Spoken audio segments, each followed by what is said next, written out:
And welcome to Catholics Coast to Coast, your chance each week to really understand what's happening at Podcast Central, where you can take it with you wherever you go. Like, subscribe, and follow so that way you don't miss what's to come. But again, EWTN.com/podcast can get you what you need. And as we dive into this week's Word on the Word, it's really some great insights into the readings for this weekend's Mass. You know the feeling you get when you see or hear something and think, wow, that seems familiar? Yeah, I had that feeling when I looked at this week's readings. Really? Me too! Let's go over the first reading really quick. In the book of Genesis, God told Abraham to sacrifice his son Isaac on top of a mountain. Wait. Isn't Isaac the only son of Abraham and Sarah?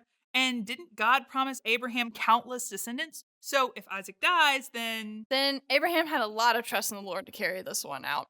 Just as Abraham was about to sacrifice his son Isaac, an angel called out and stopped Abraham. Whoa. Can you imagine how Isaac felt in this moment? He likely knew exactly what was happening, and the reading doesn't say he did anything to try to stop it. Then Abraham found a ram nearby and offered it as a sacrifice instead. The angel renewed God's blessings upon Abraham. When I read this passage, it reminded me of Jesus' willingness to sacrifice himself on the cross for us. Also, Abraham and Isaac went up a mountain, and Jesus went up a mountain too. There are more similarities than I noticed, but you're going to have to read those on your own. That's why your weekly challenge is to read Genesis chapter 22, verses 1 through 18. Give you a hint, it's in verse 6. And we'll see you here next week. Bye! Better understanding of the readings during Lent, and always great in the midst of our 40 days to have Word on the Word available anytime you need it. Just click on Podcast Central when you go to EWTN.com/podcast. Easy to find. And this week, another reason for you to check it out is we've got 2 brand new podcasts to the family. The first of which is the Cardinal Newman Society. This is going to give us great conversations today as we share the 5 principles of Catholic identity and then the benchmarks of the Church and how it expects the most out of every Catholic school. So let's dive right in. One of our newest, this is Cardinal Newman Society on this week's Catholics Coast to Coast. Welcome to the Cardinal Newman Society podcast. I am your host, Kevin Murphy. This podcast, as you know, is devoted to promoting and defending faithful Catholic education wherever it is found. In fact, the reason we launched the podcast is not only in celebration of our 30th anniversary at the Cardinal Newman Society, but more importantly, we launched this podcast in response to what Pope Benedict XVI called an educational emergency. The urgent task of educating and forming young people amidst the day's chaos and confusion. And I think we could all agree that we are certainly living in confusing times. Now, I want to read from the letter. It's a bit unconventional, but if I'm going to talk about Pope Benedict XVI's writing, it's better for you to hear it than it is for me to summarize it. That would do it a grave injustice. Now, I remind you, this letter was written 16 years ago in January of 2008. To give you a little context, the first iPhone was introduced the year previous to this letter. The very first one. What are we on now? iPhone 15, I believe. Instagram wasn't invented as a social communication channel. That didn't come about until 2010. And I share these 2 tools because the iPhone and Instagram are 2 communication tools that have had a dramatic impact, I believe, on education. Now, back in 2008, Pope Benedict XVI used the phrase educational emergency. Now, think about all that has transpired in our world, in our culture, since that letter. If it was an emergency, an educational emergency in 2008, goodness, what is it today? By the way, Pope Francis has continued using the phrase educational emergency in his writings as well. And so I'm going to read the first several paragraphs from this letter. It is from Pope Benedict to the faithful of the diocese in the city of Rome on the urgent task of educating young people. That's the title if you'd like to look it up. I'm sure it's on the Vatican's website. Dear faithful of Rome, I thought of addressing this letter to you in order to speak to you about a problem of which you yourselves are well aware and to which the various members of our church are applying themselves: the problem of education. We have all at heart the good of the people we love, especially our children, adolescents, and young people. Indeed, we know that it is on them that the future of our city depends, and I would say our church. Therefore, it is impossible not to be concerned about the formation of the new generations, about their ability to give their lives a direction and to discern good from evil, and about their health, not only physical, but also moral. Educating, however, has never been an easy task, and today seems to be becoming even more difficult. Parents, teachers, priests, and everyone who has direct educational responsibilities are well aware of this.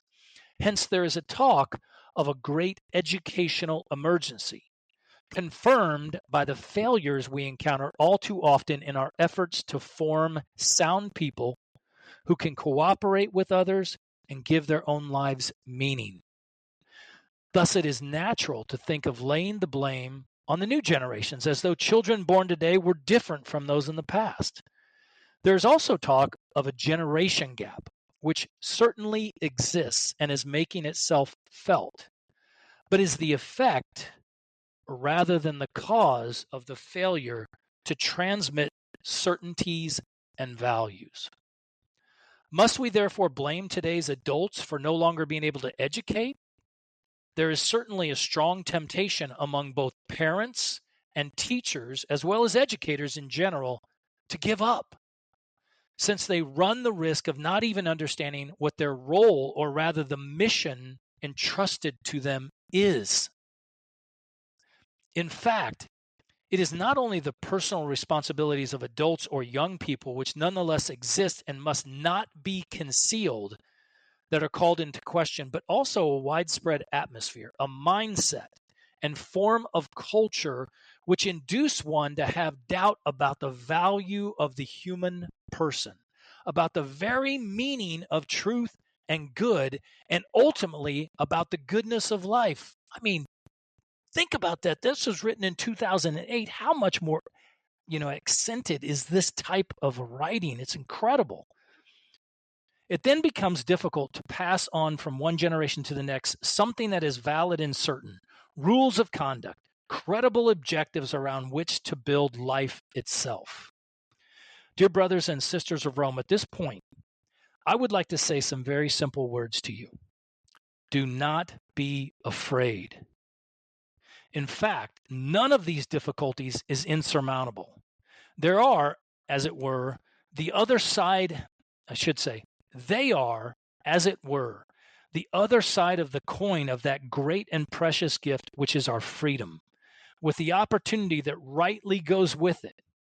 As opposed to what happens in the technical or financial fields, where today's advances can be added to those of the past, no similar accumulation is possible in the area of people's formation and moral growth, because the person's freedom is ever new.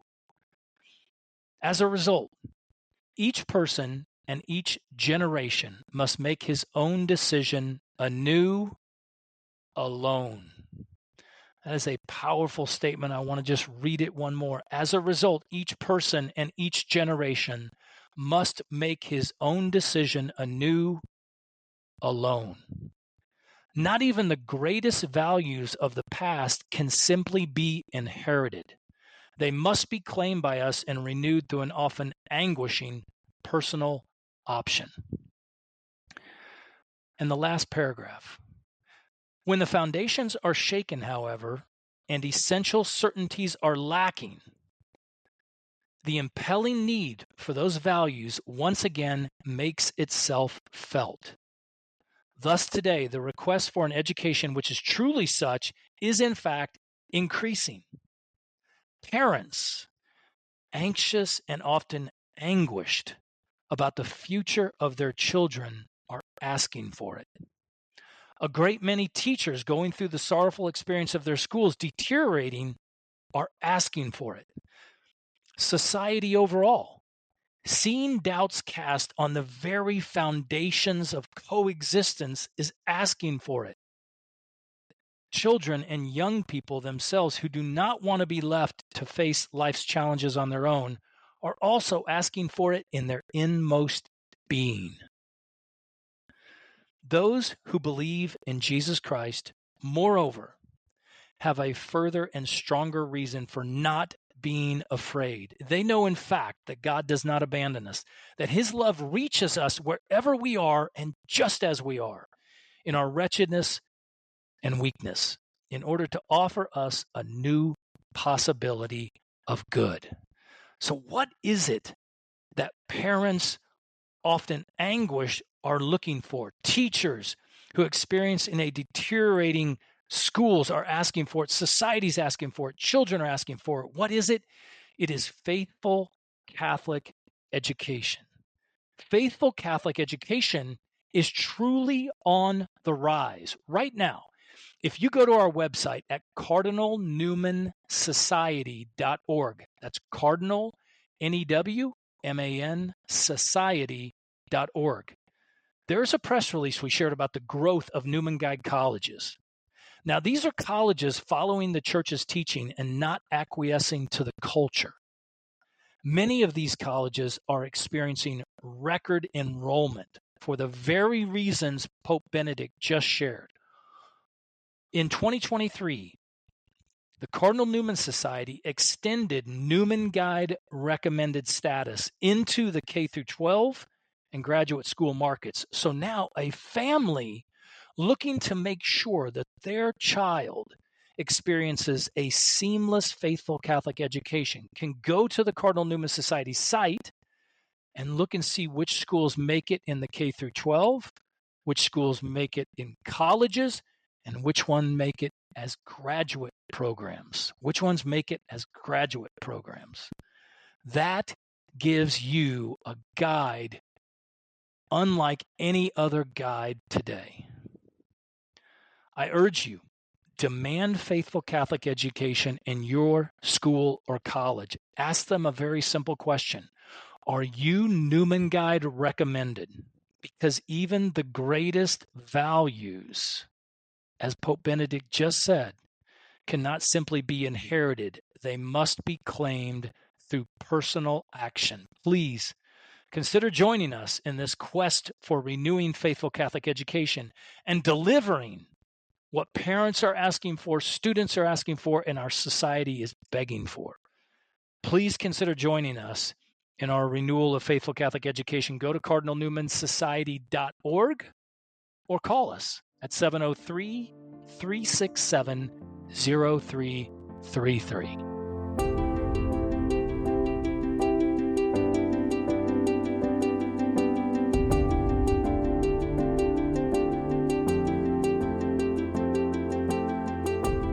Today's guest is Dr. Dan Guernsey, a 30-year veteran of Catholic education. He's a senior fellow at the Cardinal Newman Society, and he's currently launching a new master's in Catholic educational leadership at Ave Maria University in Ave Maria, Florida, a Newman Guide recommended college, by the way. Dan, welcome to the program.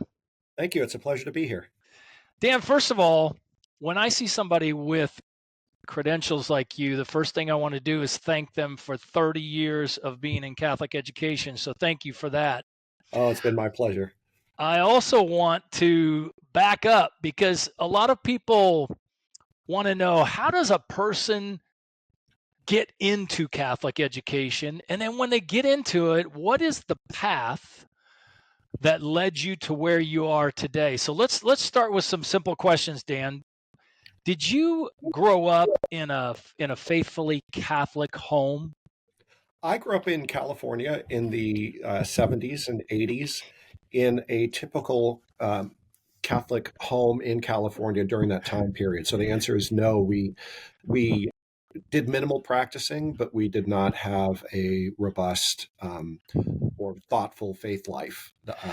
I went to Catholic schools in California as well, which were also woefully insufficient in catechesis.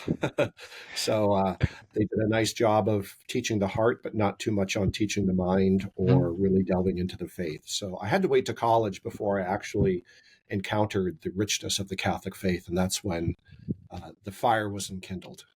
So you went to Catholic school K through 12? I went for high school. I went to Catholic school, but Okay. again, it was the typical bad Catholic school environment that most people fear.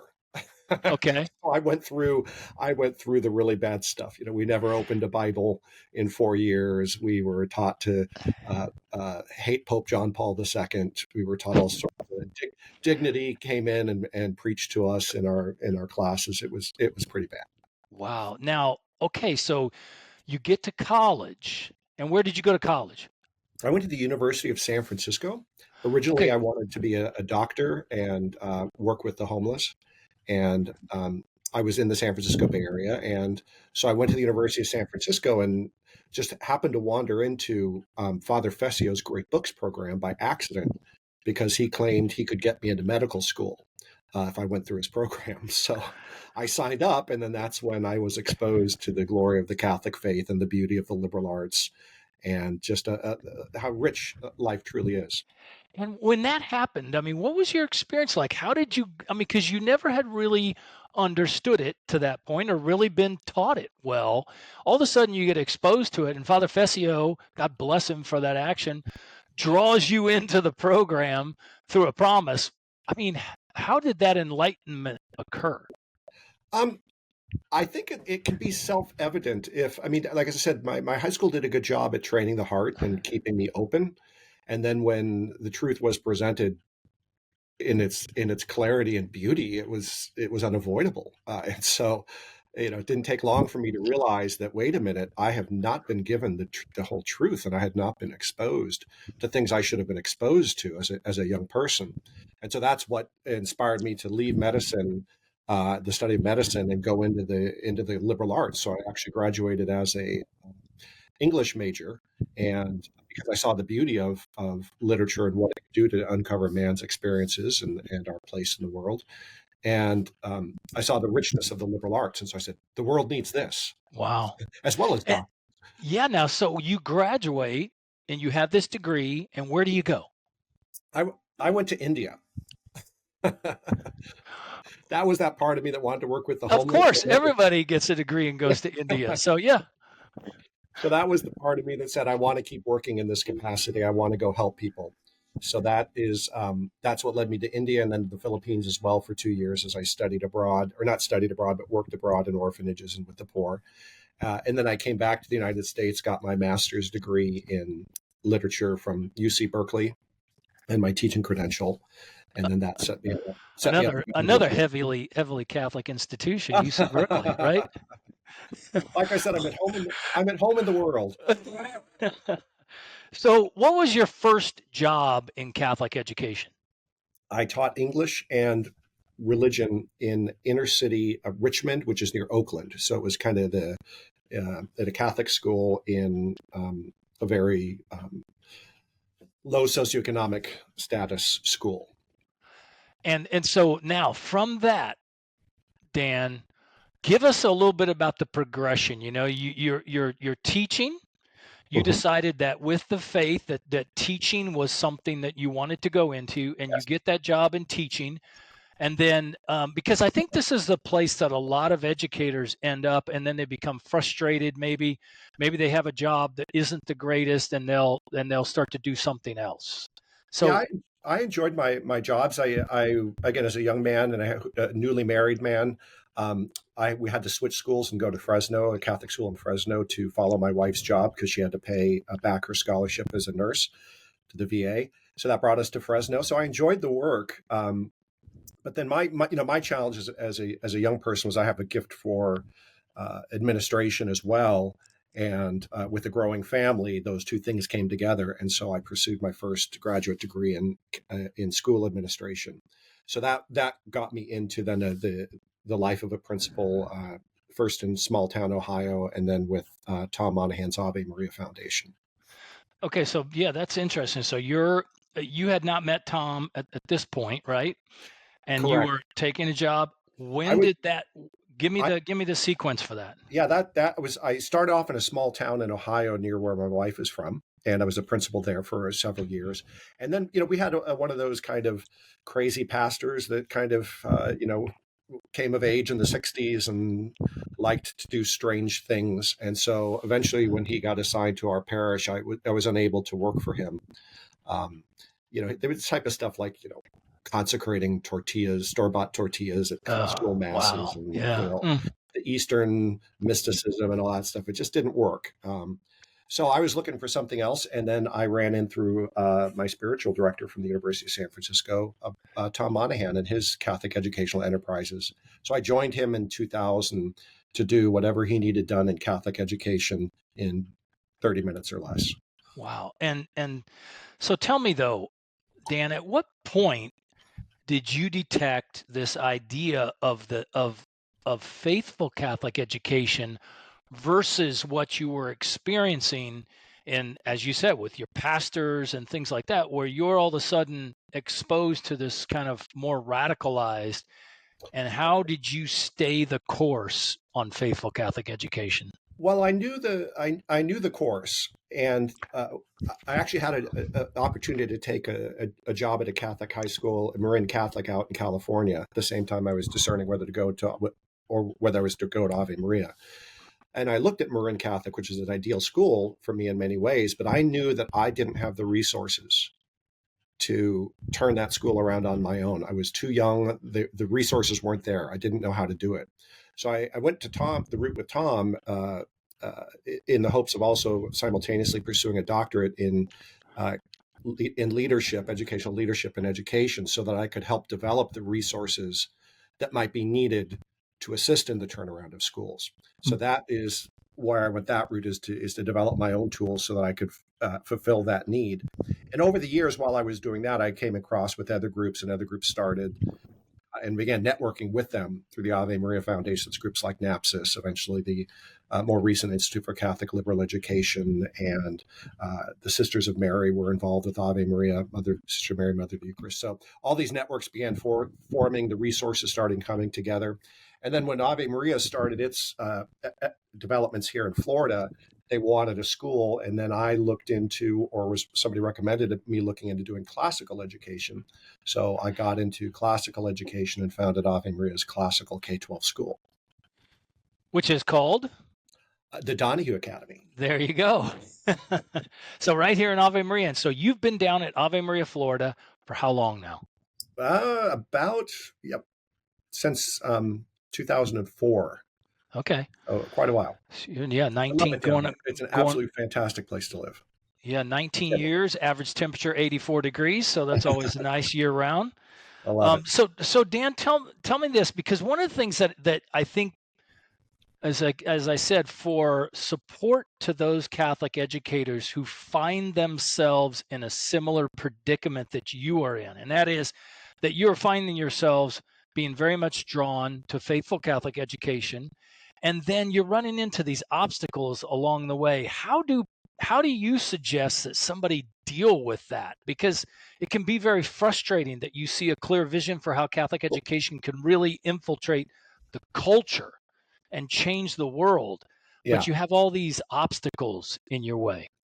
I think a strong vision and life of prayer is what it's about. And I think that's essentially what we're trying to do at the Cardinal Newman. We didn't get to the point of how I got to Cardinal Newman, which is after all these years of thinking and praying and doing schools and doing education and amassing these resources and these ideas about Catholic education, I was able to be offered a position by Patrick Riley with the Cardinal Newman Society about a little over a decade ago to help develop these resources. And so that's what I've spent the last decade doing, is actually really digging down deep and thinking, what do we need? What do principals need? What do teachers need? What does the church expect of us? How does this all come together?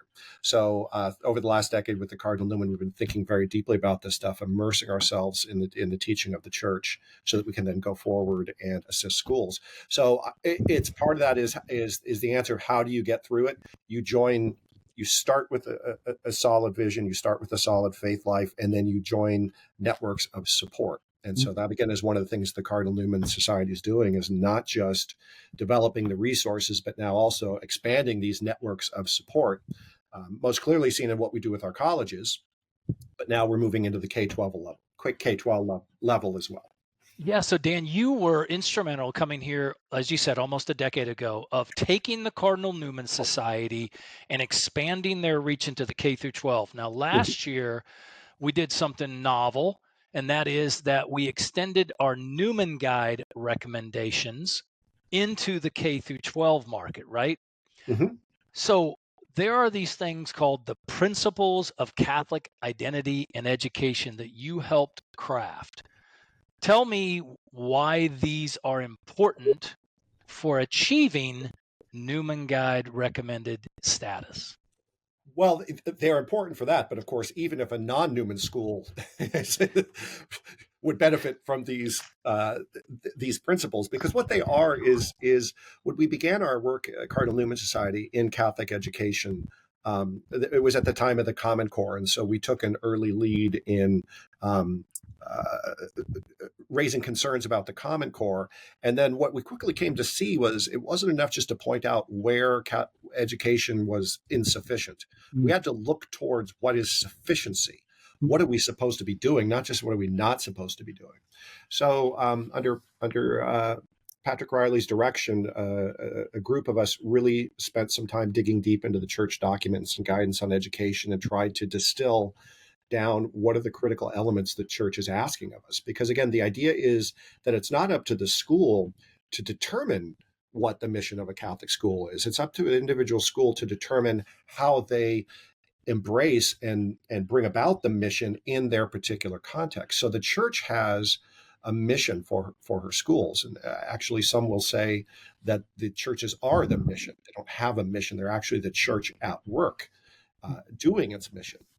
So we looked at these and then came up with these principles. And other people have done this as well. Father Archbishop Miller did this as well with his 5 marks of a Catholic school, and other scholars have done it. But we wanted to make sure that we did it on our own with our own take. And so they're very similar articulations, but that's because the church is singing from one sheet of music about what it expects from its schools. Right. And what I want to do is I want to take each of these, okay, if we can, Dan, I want to take each of the 5 principles of Catholic identity and education, and I want to just talk about them briefly. Sure. Because as you said, they are similar to what Archbishop Miller had previously done, but I also think there's some really beautiful, subtle nuances that the Cardinal Newman Society offers, which does differentiate a bit.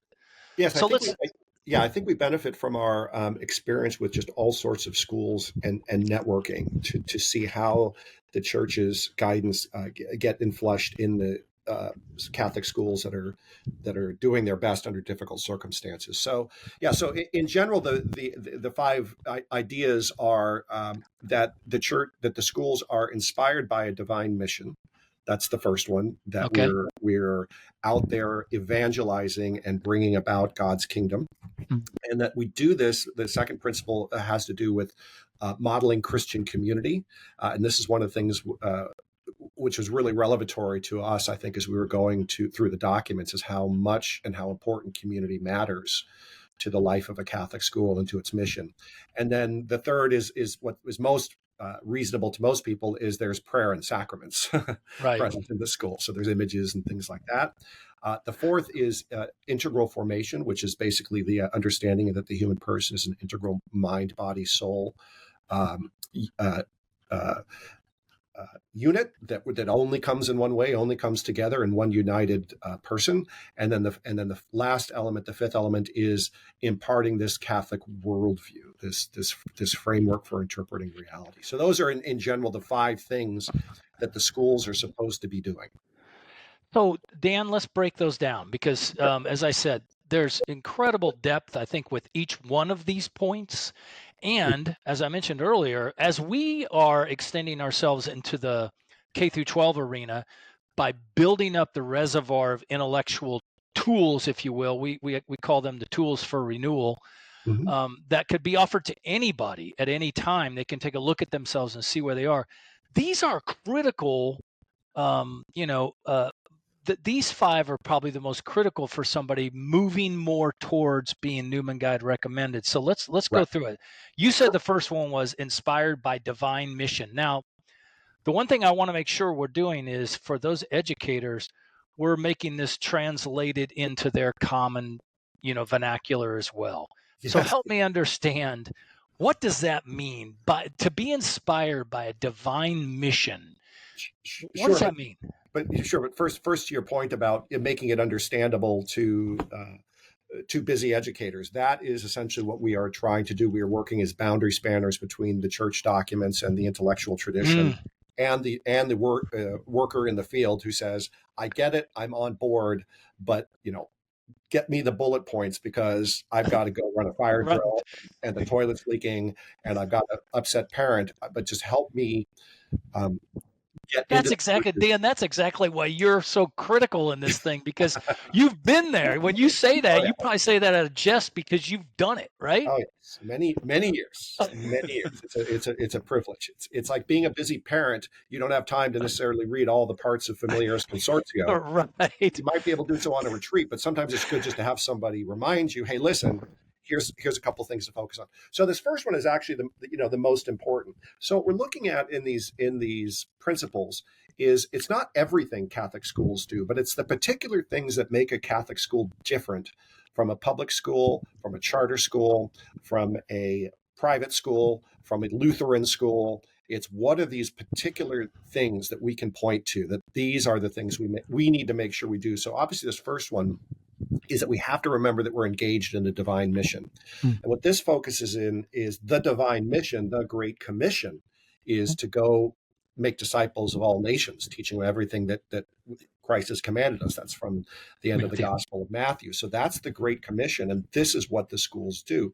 So again, the fundamental point being that we don't open up Catholic schools in order to, because the public schools aren't good enough at academics or athletics or discipline. I mean, that's not what we're doing. The reason the schools are opening is because we are compelled to by this command of Christ to make disciples of all nations. And schools are very privileged and helpful environments in which to form Catholic young people and build Catholic culture. Now, we have to say up front, they're not the only environments. In fact, they're not the normal environment for building the church. The Catholic schools, as we see them today, have only been around for 150 years.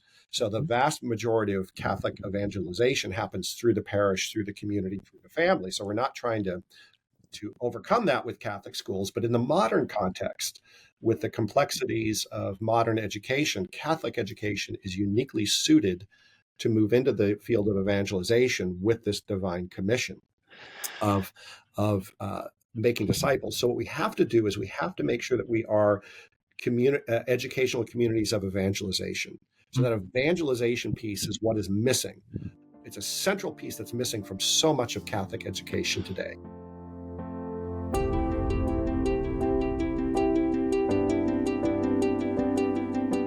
We're going to take a quick break. In the meantime, listen to our friend Dr. Tim Collins, president of Walsh University.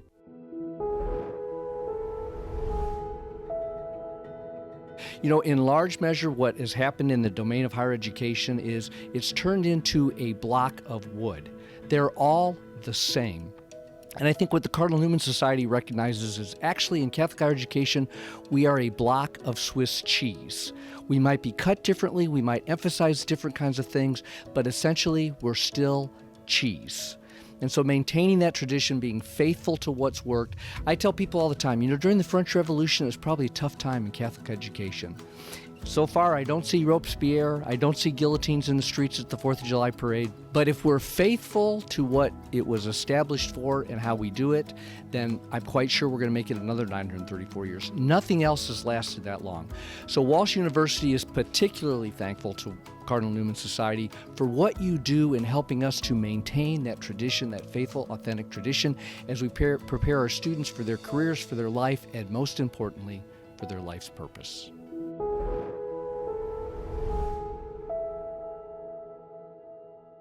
When you think of the number of K through 12 schools out there, according to organizations, different data today, there's about 5,900 of them. So when you look at this, there's so many that people encounter that experience mission drift.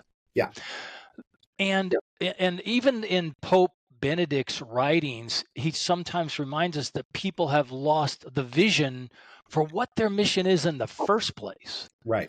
Right. And so that's why I think this is so important, this divine mission. Yeah. That's one of my favorite statements from Pope Benedict when he spoke to American Catholic educators was he said, first and foremost, every Catholic educational institution is a place to encounter the living God. Right. It says first and foremost, that's what our schools are supposed to be doing. That's why we're open in the first place. So basically, I mean, in a nutshell, what happened to many schools in the United States is that, through the 20s to the 60s, most Catholic children were going to Catholic schools, and they were united typically to the parish, and they were typically free and subsidized. But then that changed in the 60s due to a number of circumstances, not the least of which was Catholics being mainstreamed into the culture post John Kennedy, and the public schools were seen as less of a threat to the Catholic well-being of children. And so, and the suburbs were growing, and so Catholic families just drifted into the local public schools, which were relatively non-obnoxious at that point. And then the Catholic schools started to become expensive because they lost their clergy, the religious sisters. And so then we were left with substandard Catholic schools, which were poorly funded and poorly set in their identity when the religious left. And then so what schools needed to do to survive was they needed to become more elite institutions. So that's when they said, we're going to be elite in sports. We're going to be elite in academics. We're going to be elite in discipline. And then that's going to help us market our schools so that we can stay afloat, so that then hopefully we can then evangelize and do the other things. But the challenge is with that eliting, this let's become a blue ribbon school type of thing, then the mission gets watered down. And then the idea of becoming evangelical enterprises gets watered down, because if we need to increase the tuition base and attract non-Catholics who can pay high tuition, then not that we need to get rid of the mission, but maybe we just want to not mention that as much. And I think where we're at right now at this stage in American history is that we've seen that now we have to go back to our identities to survive. It's not worth surviving without it. Yeah, Dan, that's well said, because I think so many things you obviously have been in this your entire life, so you're encapsulating history very quickly about the development of the Catholic Church and the obstacles that have been encountered in Catholic education since, say, mid-60s or so. And a lot of these institutions have wrestled with figuring out how they market themselves. It used to be enough to be open to be a Catholic school, to be distinct. Then the Catholic schools seem to mimic or copy public institutions, and that still is the case today. Wouldn't you agree? Yeah. There's a temptation to say we're going to prove we're better by out-publicing the public schools. Right. This is what happened when the Common Core came online. Is Catholic schools, made a determination that because the Common Core was the wave of the future, that they were going to have to be better at it than the public schools. And that was a mistake that Catholic education made, and the Cardinal Newman Society was there to remind the Catholic schools that we can do more. And that's when we came out with our Catholic curriculum standards to say, no, we don't.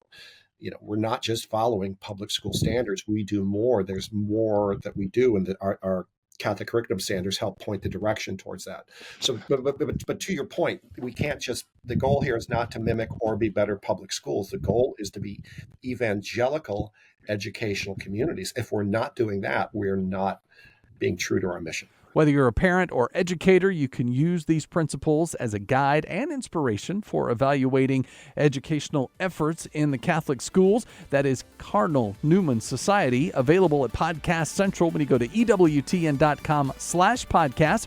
I'm Ace McKay. We're going to take a quick break, but when Catholics Coast to Coast returns, another new one to tell you about. Lily, the Voice of Alice von Hildebrand, is actually a podcast giving us insights chapter by chapter of the book, The Art of Living Lily. We're going to talk about hope and the primary use of it through despair when we return with Catholics Coast to Coast. The destination for great Catholic audio programming is EWTN Podcast Central, featuring the best of EWTN radio, as well as faith-filled podcasts from our friends and affiliates across the nation, all in one place, all free. If it's central to the faith, you can find it on EWTN Podcast Central. It's like podcast heaven. Visit EWTN.com/radio/podcast today.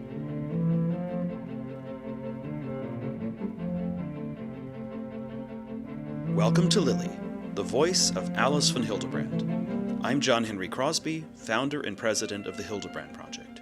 Alice von Hildebrand, known as Lily to her friends, inspired audiences with her wit and wisdom in over 300 appearances on TV and radio. This podcast is a treasury of those archival recordings. This is the 8th episode in the series on Dietrich von Hildebrand's book, The Art of Living. In this conversation, Lily continues to discuss hope, especially the theme of hope as communion with God. Now, here's Lily. Well, do you understand that despair is basically complete isolation? Mm-hmm. You don't commit suicide in public.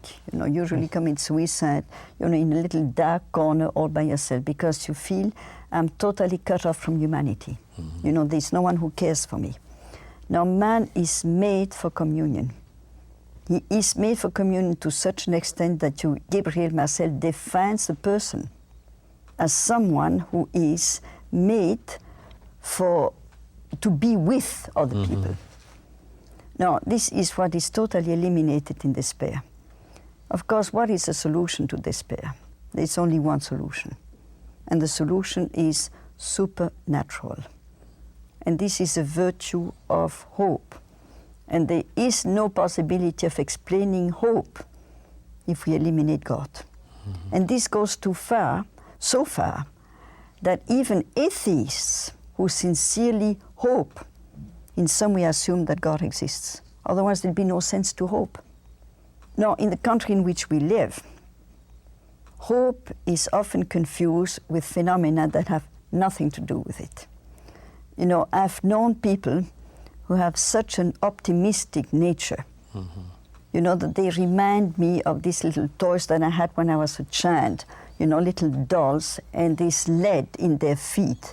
And you throw them upside down and they immediately fall back on their feet because obviously the lead is in it. So I know people that have such a bouncy, optimistic, well, yes, things are bad today, but just wait tomorrow and give Clinton a chance, you're going to see within a few months things are going to be better, and so on and so on. Or, this shallow, superficial optimism, as if we were promised that the world is going to turn out to be a paradise if we introduce a few new laws and if you bring about a few new changes, and therefore things are going to be fine. The illusion, for example, the war on poverty or the war on hunger, and just follow what I say, and within a few years the world is going to be a paradise. The world is not going to be a paradise. Again, that heresy of evolutionism, but there was a saying back in the 30s, I think, during the Depression, every day in every way, the world is getting better and better. And just to say that, and then it will happen. Well, I recall when I started teaching that one of my students said to me, we have progressed so much that very soon this earth is just going to be a heaven. And then I said to him, what about death? And he said to me, just wait another 50 years. Science is going to prevent men from dying. I said, this is truly going to be hell. My husband makes an extremely important distinction in his analysis of virtue between a temperamental disposition, which is simply in your genes that you're born with. Some people are nervous, other people are extremely calm and peaceful, some people are choleric, some people are sanguine. This is a disposition that you're born with, and there's no doubt about the fact that my genes play some sort of a role. But because we are persons, we are called upon to transcend these limitations. And suppose that I were to say, well, I'm choleric by nature, and therefore I'm perfectly legitimate to me to make scenes and to go into tantrums. No, I have to work on my nature, and with God's grace, to purify and to transform my nature. This is my temperament, but this has nothing to do with virtue. Virtue is always a conscious, spiritual response and implies an act of will. I cannot be virtuous in spite of myself.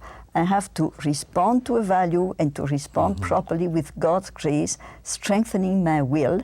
And this is why I say virtue always implies a free commitment, a free choice. Yes. You know, if someone is patient just simply because he has such a languid and lazy temperament, you know, there are people who push them there and they'll stay there, you push them on the other side, and they might be comfortable to live with, but they're not virtuous. You see, when you take a St. Francis of Sales, who apparently was choleric by temperament and became the most gentle of all saints that you can imagine, you see, because precisely he was using his free will supported by grace. Therefore, let us not make the primitive mistake, very, very widespread in this country, to believe that optimism, all things are going to be fine, don't you worry, oh, of course, you are just a prophet of doom, and so on and so on. The situation of the world today is so grave that to my mind only fools can have optimism. But as Christian, there's another answer. And this answer is radically and essentially different. And this is the virtue of hope. Now, this obviously implies a reference to God. It implies a reference to someone who is infinitely good, infinitely powerful, and loves us. This is the theological virtue of hope. It's directed towards God. It is you know, the three are faith, hope, and charity, and implies toward God. And I simply say there is absolutely no sense to believe that through optimism we're going to save the problem of the world. The world is very, very sick. But we should put our hope in God. Why? Not only because God is all-powerful, because suppose that God were all-powerful but did not love us, it would not guarantee that there's reason for us to hope. But we know that God is love. We have the immense, unique blessing as Christians to know that God became man to save us from eternal damnation. You know that He has reopened the gates of heaven for us. You know that He's giving us, through the Church, His grace and His sacraments. And therefore we know that ultimately God wants so good and is going to use it, even in moments of difficulties, even in moments of despair, even in moments of darkness, even in moments of intense suffering. We have to believe, and this of course presupposes grace because our nature is not going to do it on its own, that all this has a meaning which is going to lead to our good if we keep trusting. I think it's important to note that, like you said, grace, because we can't tough it out. I mean, it's... You know, that is a paradox of Christianity. You see, once again, you know, one of these days I'd like to give several shows on the paradoxes of Christianity. Because from one point of view, we are free and therefore responsible. From another point of view, our freedom is very limited. And unless we turn to God for help, we are not going to make it. You know, it is totally false to deny that we are free, and it's totally wrong to say that our freedom is illimited and we can do what we please, that we don't need grace in order to be saved. You know, that was the heresy of Pelagius. Pelagius, yes. Isn't it true that it's possible that people go through great trials and have many more than other people seem to have, at least their members of their family or friends, that their possibility for sanctity is much greater than those who have fewer trials? Obviously, this is how you see it in the light of God and simply say, God is sending me these trials for my sanctification. And therefore, I have to open my heart and my mind to Him and simply say, I don't know why you're sending me these trials. They are way above my strength, but I trust that you're going to help me to carry them. Now, let me turn to another interesting paradox of Christianity. If you study Hinduism or Buddhism, or even certain Greek thinkers, you're going to see these people had a cyclical conception of time. In other words, time is like a wheel, and it keeps turning, and therefore there is what Nietzsche calls the eternal return. You know, in other words, you miss the boat now, but it keeps going back. And this is something that Plato develops in one of his dialogues when he speaks about punishments of sinners. And you find yourself in Hades, and let us say that I've murdered your father. And then I'm condemned to go through this wheel of existence for 3,000 years. Yes. And when I come back to you, either you can forgive me or to say, no, I will not forgive you. If you, a human being, do not forgive me, I have to start all over again, and then it continues. Yes. But somehow, because there's a recurrence of the same events, you can always say, there's always a chance that I'm going to escape. What is amazing about the Old and the New Testament, which is not the prevalent idea of time, is that it is linear. Exactly. There is a past, there's a present, and there is the human future. And then there is the eternity, which is above time, obviously. Now, what is so remarkable about Christian life is that I keep a living relationship to the past. For example, if I have committed a sin when I was 20 years of age, now that I'm an elderly person, I still should feel contrition for that sin and simply say, oh, it's past, it's over, I can forget all about it. If something beautiful happened in my life, and I had a deep experience of grace, even though it is past, it is still kept and living in me. Saint Benedict says, every single day of the year, the monks should cry over their sins, even though they've been forgiven. So we still keep a relationship to the past. The only thing given to me now is the very brief moment of time which is called the present, because as soon as I say this is present, it's already past. Right. And therefore you see the importance, as my husband expressed so beautifully, that every valid moment of the present is to be related to eternity. And the moment it is related to eternity, it is saved, so to speak. Right.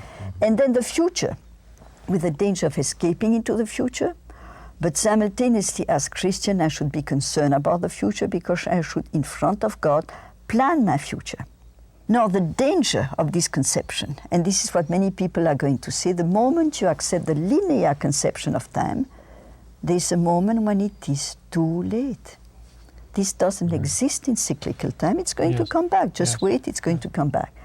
And you know, this is a word that I've heard most with my students who were on the edge of despair. Had I met so-and-so, had I heard so-and-so a few years ago, I could have made it. No, it is too late. Yes. You know, that is the word of despair. And this is a moment when you have two possibilities, either to give up in despair and to commit suicide, or to turn to God. You, the master of time, God created time, and God is above time, He is eternal. And to turn to Him and to make the sort of generous, heroic act, yes, it is true indeed. Humanly speaking, it seems to be too late. But you are there and you love me. And in one single moment, a flash of a moment, you can help me and redeem me. Have mercy on me, O God, and help me. Yes. And in this very moment, you transcend time. In the very moment, you come in close contact with God, who is your Father. God is not an imaginary being.